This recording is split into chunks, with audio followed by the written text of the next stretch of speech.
moi, je vais mettre les pieds dans le plat. Je vais aller au bulldozer. Je vais prendre un caterpillar et je vais avancer. OK, pour les quartiers. Il n'y a pas de souci. Ils ont du sang séché sur les mains. C'est tout à fait normal, les consommateurs. D'accord. Et les stars de cinéma, et les politiques, et les députés, et les sénateurs, eux, ils n'ont pas de sang sur les mains. Parce que tout le monde le sait, que dans les soirées mondaines, ça tape de la coke, d'accord, à la paille. Tout le monde le sait. Ah, mais il ne faut pas le dire. C'est politiquement incorrect. Il y a un sénateur qui s'est fait écarter aussi. On sait très bien.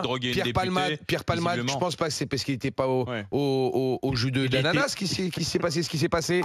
Donc à un moment où on se dit les choses, parce que je sais ça pas. concerne tout le monde. Non, mais excuse-moi, on parle des quartiers. Ça concerne tout le monde. Non, mais on parle des quartiers, les quartiers. Il a parlé des les collègues à Monsieur le ministre de la Justice, les collègues dans l'hémicycle. Tu me laisses finir, Olivier. Les collègues dans l'hémicycle. Hein? Tu crois que moi je vois des comportements de certaines personnes qui sont pas venues, qui viennent même sur ce plateau-là, pas plus tard que hier, qui ont des comportements qui sont un peu suspects. Mais dites-le. Mais les gars, j'ai pas de nicotine, j'ai pas de caféine dans le sang, je fais le ramadan. Je dis tout, je m'en fous. D'accord? T'as pas mangé, t'es énervé. Non, mais dites-le. Mais pourquoi vous le dites pas, ça? Pourquoi on parle que des cités et de la racaille? Dites comme quoi, à l'Assemblée nationale, au Sénat, ils tapent de la coke. Je sais pas s'ils tapent de la coke. Ils fument des joints. Il y en a, mais tu généralises. Donc, dans les quartiers, vous permettez de généraliser, mais dans les beaux bureaux du 8e, du 7e et du 16e, il ne faut pas généraliser. Eh ben non, moi, je suis désolé.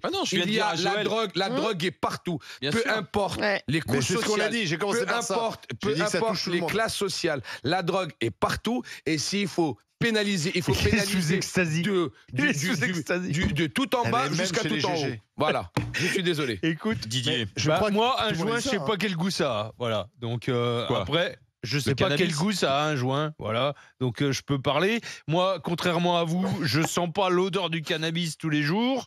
Et contrairement à d'autres, je vais pas dans les soirées mondaines où la coke est à la paille. Voilà. Donc je suis à l'aise pour dire, je pense que le consommateur a une responsabilité. Je pense que le garde des Sceaux, qui est là depuis 5 ans par son impuissance, a aussi une responsabilité, quoi. Hein. Quand tu attrapes des dealers et que le lendemain ils sont dans la rue, il a aussi sa part de responsabilité. Mais on a raison. Enfin, il a raison de dire qu'on ne peut pas dédouaner le consommateur. Enfin, je suis désolé. S'il n'y avait pas de végan, il n'y aurait pas de tofu. D'accord, mais peu importe le consommateur. Et à un moment donné, tu es d'accord avec c'est moi, ça, peu importe le consommateur. Que ça soit en costume cravate, en col blanc, à la défense. Et si demain, ou que ça soit dans les quartiers. Et si demain on attaque une vague de répression contre le consommateur, j'ai peur. Malheureusement, tu as raison, Mehdi. Que la répression soit pas la même si tu vas acheter ta barrette à Saint-Ouen ou si tu fumes au Palais Bourbon. Voilà. T'as des gars à l'Assemblée, au Sénat, d'accord, qui se sont fait attraper complètement. Mais il n'est pas attrapé d'ailleurs. C'est le sénateur. Celui qui fournit, on ne sait pas qui c'est aujourd'hui. Il y a un trafic à l'intérieur, blackout total. Ils ont éteint le disjoncteur. Ils ont coupé le disjoncteur. Par contre. Moi, tu sais quoi, on fait un truc. On fait une opération XXL à l'Assemblée nationale et on fait une opération XXL au Sénat. Moi, je veux faire ça, d'accord? On le ramène 400, 500 gendarmes et on fouille tout le monde. Et tu verras les résultats. Des analyses de ça. Et tu verras les résultats. Tu serais choqué des résultats. David, bonjour. Et bonjour tout le monde, bonjour les GG. Qu'est-ce que vous en dites, David? Il a raison, le garde des Sceaux? Bah pas du tout. Moi je suis directement concerné et je me sens pas. C'est-à-dire? Je suis consommateur régulier et ça fait 20 ans que j'ai pas mis les pieds dans un quartier. Ah oui. Donc je me débrouille pour m'autoproduire. Et je pense qu'on est beaucoup dans ce cas-là. Oh non. Beaucoup, je crois pas. Si. Bah alors pourquoi ça serait aussi luxuriant dans les quartiers? Pourquoi il y aurait autant de trafic de drogue dans les quartiers si vous étiez tous des producteurs? J'ai pas dit que tout le monde était des producteurs, mais j'ai dit que beaucoup. Et moi, en tant que consommateur, quand j'entends le garde des Sceaux parler comme ça, je me sens, dans ma vie de tous les jours, je me sens pas plus dangereux que quelqu'un qui va s'acheter du vin.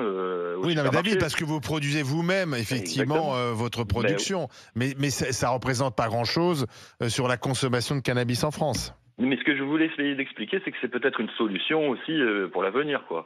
Là, vous avez raison, parce qu'on ouvre la voie avec votre idée à la légalisation du cannabis et donc à la production moi, je légale. Je suis responsable syndicat dans une grande entreprise française, donc c'est pas mon nom, c'est pas ma région, je vais pas m'étaler. Mais vous fumez combien de joints par jour? Entre 5 et 10. Ouh la vache. Comme les clubs. David, vous êtes addict, là? Oui.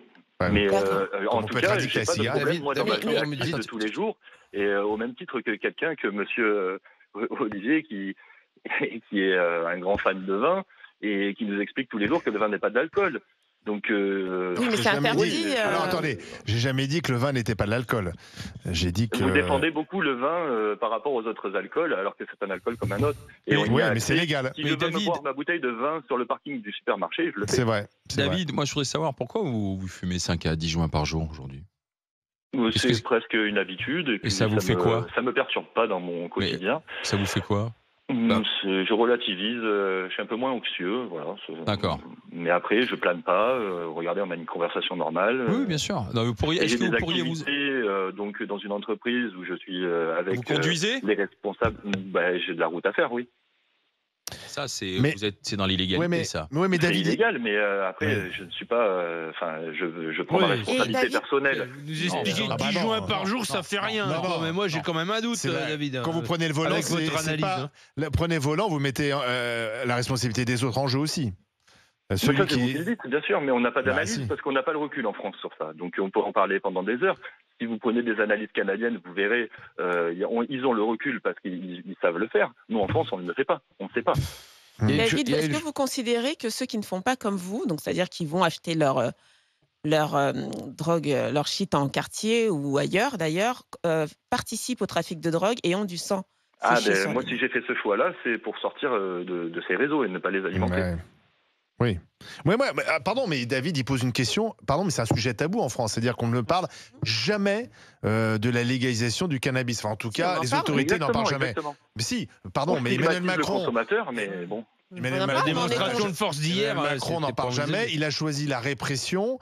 D'autres pays commencent à légaliser, même autour de nous, même l'Allemagne, etc., sont dans l'idée d'une dépénalisation du cannabis. Moi, j'ai l'impression, c'est un peu comme avec l'argent liquide, que la France a toujours un métro de retard. Ouais. C'est-à-dire qu'il faut faire le constat qu'il y a des gens comme David qui fument régulièrement. Après, il y a un jugement moral, c'est bien, c'est pas bien, mais alors, on peut le faire sur la cigarette, on peut le faire sur l'alcool, on peut le faire sur les psychotropes, on peut le faire sur les somnifères, on peut le faire sur plein de choses. Moi, ce que et donc, effectivement, ce débat, moi, j'espère qu'à la prochaine présidentielle, on va l'ouvrir. Et que ça ne soit pas seulement ouvert par des gens un peu farfelus, mais des gens sérieux qui ont fait des études, qui regardent les pays qui ont légalisé. Est-ce que ça fonctionne? Est-ce qu'il y a moins de délinquance?